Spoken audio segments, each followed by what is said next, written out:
Olá, meus queridos, graça e a paz de Cristo. Estamos aqui mais uma vez para podermos dar sequência aqui ao nosso trabalho, a nossa série de mensagens que estamos aqui de todas as semanas trazendo para vocês, né? E hoje nós vamos para a nossa série de mensagens sobre esse livro aqui, ó, Integridade apesar de tudo.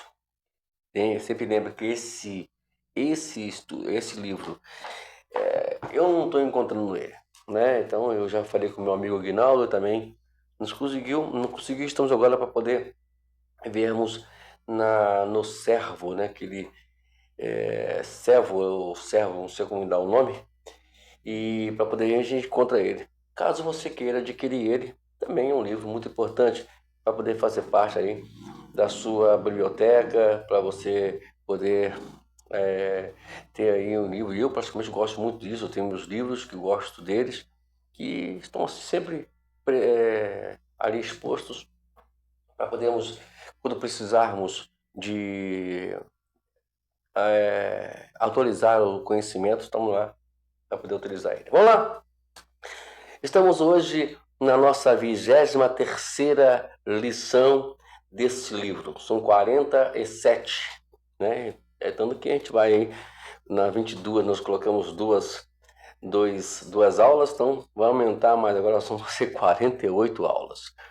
Bom, hoje nós vamos falar sobre o capítulo 20 do livro de Jó, e o título é Os Ímpios na Visão de Zofar. A introdução diz assim: esse discurso é atribuído a Zofar, o Naamatita, em resposta ao que Jó disse, acusando-o indiretamente de cobiça e ganância. Agora vamos aí observar aí essa visão, né, que Zofar tem dos ímpios. De alguma forma, ele tem as suas coerências e também tem as suas incoerências, né? É que a gente vai ver hoje nessa oportunidade aqui. Vamos lá. Vamos para os nossos comentários? O primeiro ponto aqui diz o seguinte: por que Zofar se sentiu obrigado a responder a Jó? A gente está aqui no versículo 1 ao versículo 3, e vocês podem ler de uma forma atenciosamente esses capítulos, né, que é muito bom. Até mesmo você dar uma pausa aqui antes de começar qualquer coisa, vai ler o capítulo primeiro, observa o que Jó tem a dizer sobre isso. Eu tenho que o livro, né, o capítulo tem a dizer sobre isso, perdão. Vamos lá. Segundo Zofar, as palavras de Jó no capítulo anterior, que é o capítulo 19, lhe causaram vergonha, ou, como algumas versões traduzem, lhe insultaram. A primeira tarefa, então, seria identificar o que exatamente causou a vergonha ou o insulto em Zofar. De forma geral, as palavras de Jó no capítulo 19 foram suaves quando comparadas com o que ele já disse em outras ocasiões no livro. A gente aprendemos que o capítulo 19 de Jó, ele até pede ajuda, né? Ele pede socorro aos seus amigos também, sobre a situação que ele estava vivendo naquele momento, que era difícil.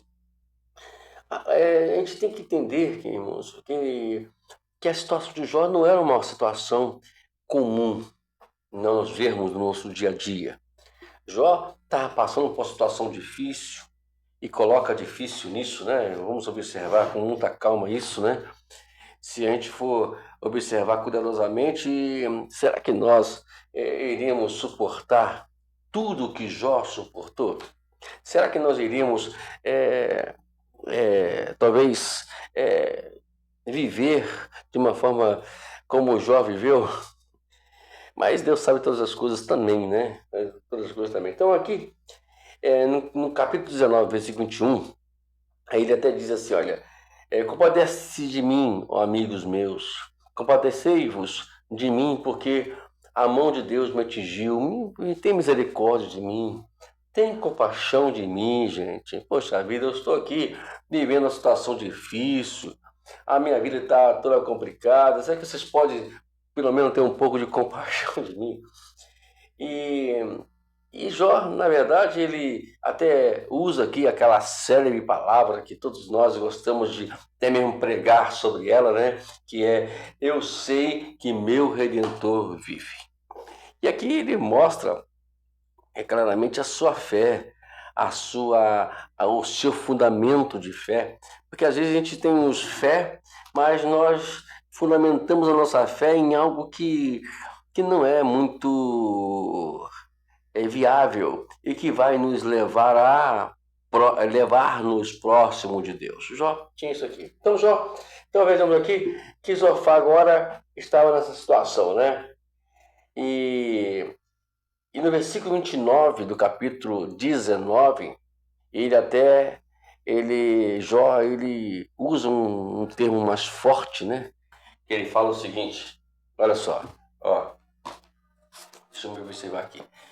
Então não tenha medo da espada, porque tais acusações merecem seu furor, para que vocês saibam que há um juízo. Olha, vocês estão me julgando aí, né? Sabe que ninguém vai escapar disso não, né? Não vai escapar não, porque existe aí a questão aí do juízo que dá por vir. Então, Zofar, ele ficou meio chateado com isso, né? Chateado com isso. A maioria das situações hoje que a gente vê, quando as pessoas tendem a querer entrar na situação de Zofar, de Bildade, de Elifaz, eles, na verdade, não querem ser contrariados. Esse é um problema que não é diferente de hoje, não. Né? Não é diferente de hoje, não. Para eles, o que prevalece é o que eles dizem, o que eles pregam. E ainda usam, né, quando a gente vai quando a gente vai passar uma verdade bíblica para determinadas pessoas, eles usam sempre essas palavras. Essa é a sua interpretação, é o que você pensa. Alguém disse isso para mim uma vez, né, e estavam discutindo sobre a religião da pessoa, não discutindo, eu tentando mostrar para ela, porque praticamente eu, como pastor, né, a gente entende que direcionar as pessoas dentro da verdade. E aí as pessoas acham que nós estamos querendo usar o nosso ponto de vista, a nossa forma de pensar. Eu disse, não, se você acha que eu estou usando a minha forma de pensar, então vamos fazer um desafio. Eu falei para a pessoa, vai para a Bíblia. Então é exatamente isso. Né? Vamos para a Bíblia. O que está faltando hoje para as pessoas é exatamente ler a Bíblia, estudar a Bíblia.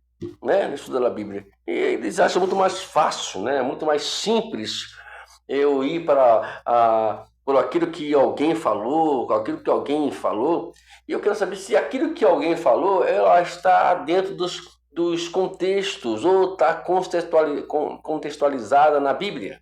Se não tiver, meu amado, não. Mas como vamos saber disso? Lendo, estudando. Por isso que o meu conselho é, quando alguém pregar, leia a palavra, né? E vamos procurar saber se aquilo que ele pregou. Eu falo isso para mim, quando eu estou pregando, eu gosto que as pessoas elas fazem isso. Eu gosto disso porque aumenta até a minha responsabilidade, é que estudar mais e assim por diante. Então, a maioria das pessoas que gostam de estar nessa mesma situação de Zofar, de Bildade e de Elifaz, são pessoas a qual não querem ser contrariadas de hipótese alguma. E por elas não quererem ser contrariadas, elas vão sempre usar essa forma aqui de acusação, como eles usaram para Jó. Então aqui nós temos isso. Então eles acham que Jó estava... E eu gosto muito disso aqui, no versículo 3, ao terminar, eu até grifei aqui, ele fala assim, eu ouvi a repreensão, que me envergonha.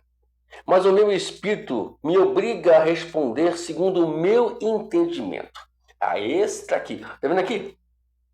Versículo 13 do capítulo 20, tá, gente? Então vejamos que ele já usa essa parte já, que eu falei, você está usando a sua forma de pensar? Não. Aqui, eles querem usar a forma deles pensarem. Eles entendem de uma forma e querem usar esse entendimento. Mas só que não é ilegítimo fazer isso. Não. Você pode usar o seu entendimento desde que ela esteja em consonância com a palavra de Deus. Se não houver essa consonância, então, meu amado, não é bíblico. Né? Eu, particularmente, eu tenho que, antes de afirmar alguma coisa para alguém, primeiramente eu tenho que ter certeza de que eu tenho aquilo ali que a Bíblia diz, é isso mesmo. Tanto que estamos aqui, né, trazendo uma série de mensagens. Temos aí o nosso canal oficial do pastor Wagner Dias da Silva, que você pode entrar lá também para assistir algumas mensagens que eu preguei, né? Eu estou hoje mais devagar pregando, né? Mas tá lá as mensagens. Temos no canal, nesse canal do Ministério Opa, né, uma playlist chamada Pregação. Você entra lá, muitas mensagens pregadas em vários lugares, em ponto de pregação, e assim vai. E tem as mensagens que a gente prega e eu estou aqui à disposição para ser interrogado, para ser questionado, se assim você quiser. Vamos lá. Agora, o segundo ponto aqui, né, fala assim: a alegria momentânea dos perversos. O centro de argumentação de Zofar depende dessa premissa. A alegria do perverso é momentânea. Zofar apresenta essa premissa como se fosse algo que Jó deveria saber. O verso 4, verso 5. Vamos ler. Será que você não sabe que desde todos os tempos, desde que o ser humano foi posto sobre a terra, o júbilo dos ímpios é breve e a alegria dos maus é momentânea? Aqui, né, ele quer construir, Zofar aqui, esse argumento de que que a alegria dos ímpios é passageira, em três situações. A primeira dela está no versículo 6. Ele usa aqui esse ainda que, né? Ainda que. Olha só, no versículo 6, ainda que a presunção chegue aos céus e a sua cabeça atinja as nuvens, ele não vai prevalecer. A outra aqui está no versículo 11. Né? Ainda que os seus ossos estejam cheios do vigor da sua juventude, esse vigor se deitará com ele no pó. Aí ele usa uma terceira situação aqui, no verso 12, a seguir, né? Ainda que o mal seja doce na sua boca e ele esconda debaixo da língua. Então aqui ele usa aqui três situações para poder, de alguma forma, dar a ideia que a alegria do perverso ela é passageira. Vamos continuar. A visão de Zofar com respeito ao perverso não é uma novidade. Ele repete aquilo que já deveria ser do conhecimento de todos os dias de Jó. Ao permitir que seus amigos apliquem esse veredito de brevidade da alegria do perverso, do caso de Jó, Deus está ensinando toda a uma geração que nem sempre isso será verdade. Por quê? Porque nós temos aqui alguma coisa aqui que os ímpios, na verdade, nem todos são presunçosos, né? Nem todos os perversos são presunçosos. Nem todos os perversos morrem no vigor da mocidade. As pessoas vivem aí uma vida inteira de 100, 150 anos. Também aqueles que nem sempre aqueles que se deliciam de fazer o mal morrem com o veneno da sua própria maldade. Não, às vezes morrem com outras situações também. Nem sempre as coisas que acontecem com a força, né, não vão ser como Zofar pensou e analisou. Então é por isso, né, amados, que temos que tomar aquele cuidado que eu falei inicialmente aqui. Não adianta eu querer achar e dar ouvido a pessoas que não têm um fundamento no que se fala, no que se prega. No caso aqui, tem muitos dentro da igreja, como no mesmo argumento de Zofar, no mesmo argumento de Elifaz, no mesmo argumento de Bildade. Eles usam o mesmo argumento. Talvez não caracterizado, né? Não caracterizado aqui dentro da exatidão que eles usaram para Jó, mas usa uns subjetivos que a qual, na verdade, vão ser as mesmas coisas que vão atingir, né, aquele padrão de julgamento, de achar que eles é que têm a razão de tudo. Então, por isso, precisamos ter esse cuidado.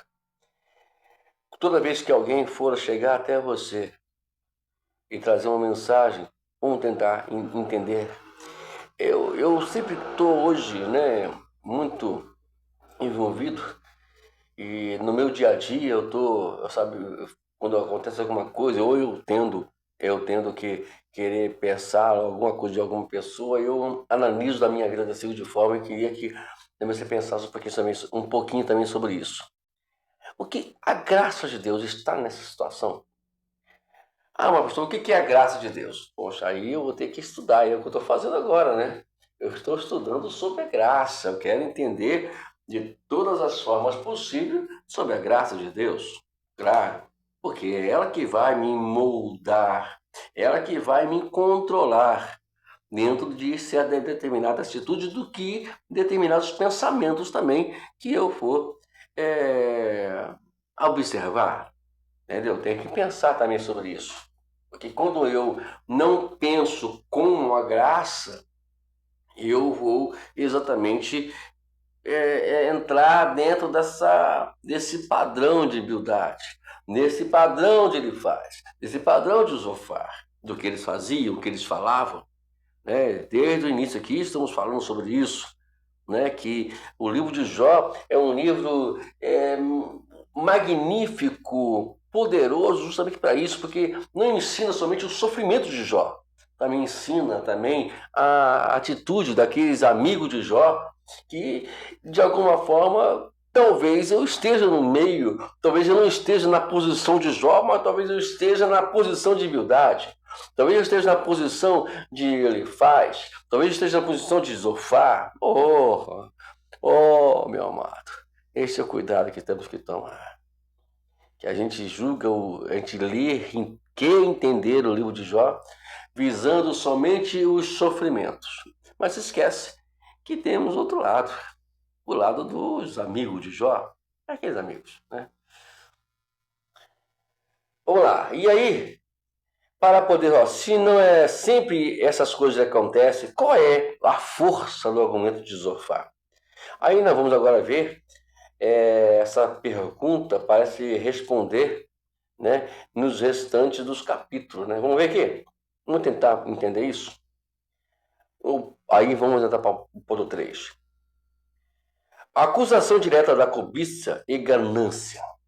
Só há uma maneira desse discurso sobre a brevidade da alegria do perverso ganhar força. Se Zofar conseguir provar que Jó é um exemplo do tipo de perverso que ele descreveu. A ideia de Zofar de acusar Jó com base naquilo que ele possuía já foi testada por Satanás e não funcionou. Mas ele não sabe disso. Que às vezes, quantas vezes a gente julgamos pessoas por aquilo que ele falou, por aquilo que ele fez, por aquilo que ele tem. E, na verdade, e se a gente não tem ideia o que está dentro dele. Né? Então, estamos dizendo isso desde o início do livro, estamos continuando a falar. Vamos tomar cuidado para não julgar as pessoas por aquilo que eu vejo fora delas. Eu vejo fora delas. Tem que julgar as pessoas, né? E, na verdade, eu não devo nem julgar as pessoas, porque eu não tenho condições de olhar o que está dentro delas. Se eu não tenho condições de olhar o que está dentro delas, então isso quer dizer que eu não tenho condições de julgá-las de maneira nenhuma. Quem somos nós? Jesus disse isso para a gente. Capítulo 7 de Mateus fala: não julgueis para que vocês não sejam julgados. Vocês serão julgados na mesma medida que vos julgardes aos outros. Né? Então, vamos tomar cuidado quando nós formos querer achar que nós somos alguma coisa. É porque se eu estou julgando alguém, que eu estou determinando que alguém está nessa situação por causa disso ou daquilo, é porque eu, na verdade, me julgo ser uma pessoa muito santa ou superior. Aí vem outro problema.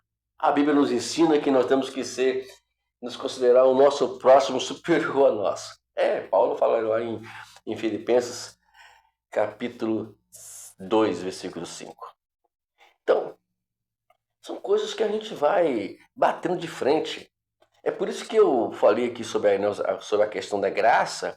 Quando você entende a graça, né? Quando você entende o que é a graça, as coisas vão melhorar. Eu vou entender melhor o ser humano. Eu vou viver melhor com o ser humano e assim por diante. Né? É claro que eu estou em processo ainda, né? Porque a gente está trabalhando muito disso, justamente porque a gente carrega lá do início da vida aquelas facetas religiosas, né? Da religiosidade, a gente começa a carregar aquilo. E eu vim de lá, né? Eu vim de lá dos que achavam que para ser crente tem que ser assim, tem que ser assado, tem que falar assim, tem que ser assado. E não, não, não, não, não. Eu estou aprendendo aqui algumas coisas muito interessantes. Vamos lá! O cenário descrito nessa seção coloca uma forte ênfase do modo como o perverso adquire seus bens. Ele oprime, ele desampara os pobres, ele rouba o que não edificou. E ele não tem limite sobre a sua cobiça. Segundo Zofar, é contra esse tipo de pessoas que Deus manda o seu furor repentino e impedindo que ele desfrute do que juntou. Vamos lá, vamos ler o verso 22 e 23. A plenitude da sua riqueza ficará angustiado, e toda a força da miséria virá sobre ele. Para encher-lhe da barriga, Deus mandará sobre ele o furor da sua ira, que por alimento mandará chover sobre ele. Então está aqui a questão do egoísmo, do furor que Deus tem, a ira que Deus tem. Agora, é claro, para fazer esse tipo de julgamento, né, esse não é o caso aqui de Zofar, que ele, na verdade, não tem como nós também não temos como julgar ninguém. Mas ele está aqui julgando. Para julgar alguém, eu tenho que conhecer alguém por dentro. Como eu vou admitir que aquela pessoa ela é assim? Como é que eu vou dizer? Ah, pastor, mas eu olho pelas provas, pelos frutos os conhecereis. Ainda uso esse negócio aí, né? Tudo bem. Tenham em conta que as pessoas frutificam coisas mais. Mas mesmo assim, nós temos que ponderar um pouquinho toda essa situação, né? Nesse pequeno trecho, a expressão ele virá sobre e mandará sobre são alusões ao ocorrido na vida de Jó nos primeiros 2 capítulos. Como se isso fosse possível, não fosse suficiente, Zofar vai além e afirma explicitamente que o sopro de Deus destruirá os tesouros do perverso dos desertos. Ele vai acabar com tudo. Aqui no verso 26 a 28, você pode ler, ele descreve Zofar sobre isso, sobre que o Deus soprará e destruirá tudo, dando alusão do que aconteceu com Jó. Aí ele fala, quando ele fala sobre isso aqui, eu posso até ler para os irmãos também, que ele fala que 26 e 27, né? Toda calamidade serão reservadas contra os teus tesouros, para acabar com tudo. Um fogo não aceso por mãos humanas o consumirá e devorará o que ficar na sua tenda. Os céus manifestarão a sua iniquidade e a terra se levantará contra ele. As riquezas da sua casa serão levadas embora, como água serão derramadas no dia da ira de Deus. Ele estava praticamente jogando a situação que Jó passou, toda a sua perda, né? E sobre que dizendo que ele é um perverso. Gente, não vamos julgar a perda de ninguém por que ele tenha pecado sobre isso. Muitas pessoas talvez estejam na mesma situação de Jó. Perderam tudo, sofreram tantos e até foram levados a determinados erros da vida, mas mesmo assim, tem pessoas que não merecem ser julgadas. E nós temos que tomar cuidado com isso. Talvez Deus permite que pessoas passem por isso para elas sentirem, né, que não é assim que deveríamos fazer. Vamos lá, agora vamos terminar. Ao ouvir esse tipo de argumentação, Jó não tem a menor dúvida de que Zofar está tentando qualificá-lo como perverso, como nós falamos. E após assim, ele poderá dizer que o sofrimento de Jó, de Deus, é um castigo pelo seu pecado. Jó também acredita que o sofrimento tem origem em Deus e ele é o principal responsável pelo que está acontecendo. Claro que Jó está ciente de que Deus tem a sua participação ali. Só que a pergunta de Jó, desde o início, vocês vão lembrar, vocês estão me acompanhando desde o início, é que Jó está falando, mas qual é a razão? Bom, se eu pequei, qual foi o meu pecado? Então, são situações que têm que ser ponderadas. E hoje a gente está aqui falando sobre essa questão do julgamento, da posição desses amigos de Jó, que eles, na verdade, não sabiam o que estavam falando, mas se julgavam uns tais que poderiam dizer: eu estou aqui para poder te ajudar, mas ajudar daquele modo também é complicado, né? Por isso, o cuidado que temos que tomar hoje sobre tudo isso. Por isso, meu conselho é: vamos estudar o livro, porque esse livro, na verdade, de Jó, tem muito a nos ensinar sobre esses lados, o lado do Jó, o lado também dos amigos de Jó, e no final é maravilhoso, como você já antecipou já e sabe qual é o final dele. Mas para a gente chegar até entender aquele final magnífico, talvez você não leu o livro todo, é agora de nós entendermos isso passo a passo, lição por lição, tá bom? Deus nos abençoe, até semana que vem para nós darmos sequência aí a esse livro, a essa série de mensagens que é integridade, apesar de tudo. Estamos juntos aqui para podermos continuar nosso trabalho. Deus nos abençoe.